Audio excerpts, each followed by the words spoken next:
Hi, lovely ones. Good morning. I'm like having this moment of like, are you really a YouTuber? Like, are you really making videos? Do you think people really actually care what you have to say?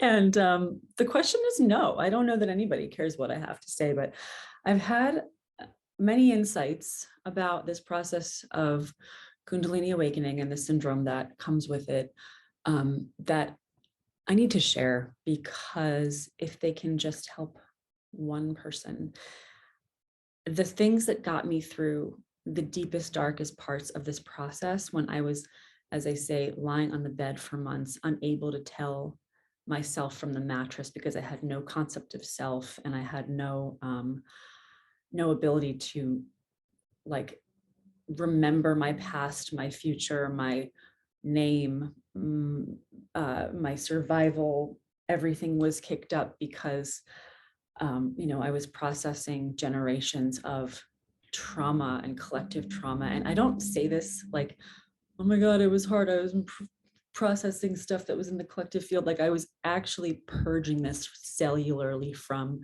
my body, shaking as if I was being electrocuted for months and months and months and months and months. I lied on the couch in my parents' house for a year. That's just what my life was.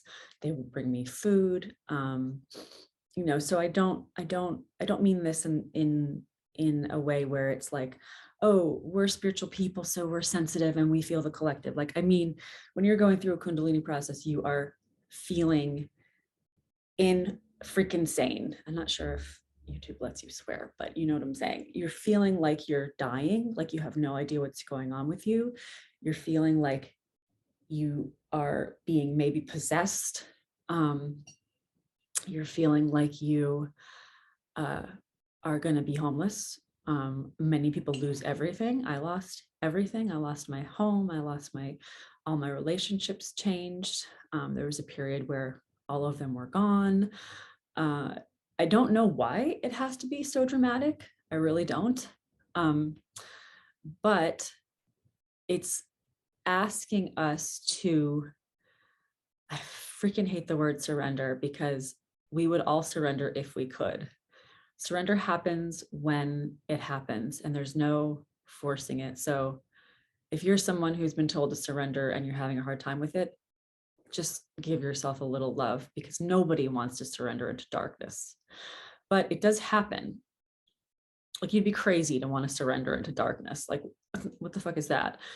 But it does happen. There's a moment where you've exhausted everything that you can do on your own, and you've got nothing left and no energy left. And the surrender happens naturally, and there's no predicting of when that's going to be. But what I wanted to share today is, like, I'm reading this book called Oneness. I'm almost embarrassed to share it because it's like so kind of new age looking. It's received and transcribed by Rasha.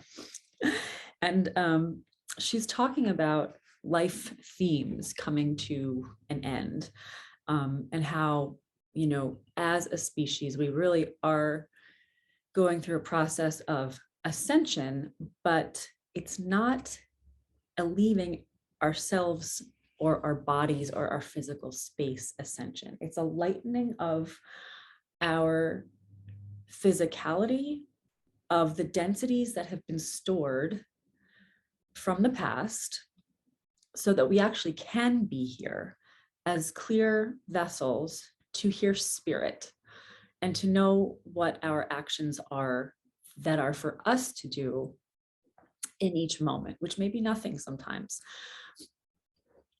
But it's not an up and out type of ascension. It's the way I'm redefining it for myself is certain life themes: codependency, people pleasing. And I know I've made some progress, because, in case you haven't noticed, if you're in a Kundalini process, everything that's out of alignment with your truth will hit you like a ton of bricks. So a friend coming into your space and making demands of you, or certain business relationships or certain romantic relationships, if there's any sort of externalized pressure to do anything but what's in alignment with your highest truth, which Kundalini is going to determine for you, and you may not even know yet, you're going to feel pain, physical symptoms. This is where there's like the beauty and there's also the agony, because it's like, everyone in life would benefit from staying on their path. We actually are forced to, because if we don't, our body will knock us the F out. And if you're like me and the people that I know, you'll be in bed for days. So it's just kind of like not listening to her instructions it's a non-negotiable. Like we have to take the instructions from spirit, from Shakti, from source, from Kundalini, whatever you want to call it, from God. Because if we don't, really bad things happen. Head pressure, what they are for you. And so I'm just remarking on the fact that while I was in bed, while I was on the couch, while I was being bombarded,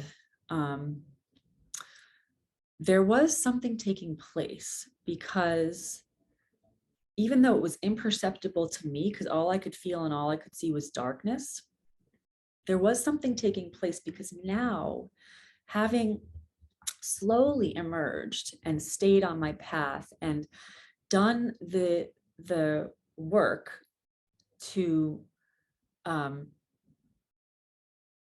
make sure that I'm not impeding the lightening of the load of trauma, of stress, of things that I've added to my being over time, maybe throughout lifetimes, I'm seeing a real clarity and I'm feeling a real clarity.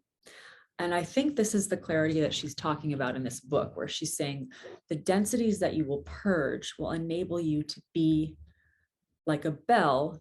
It's interesting. I'm looking at, there's a fire station across the street and there's a bell at the top. I don't know if you can see it, but that it becomes like those life lessons and life themes become so easy to deal with. Like the charge is just gone.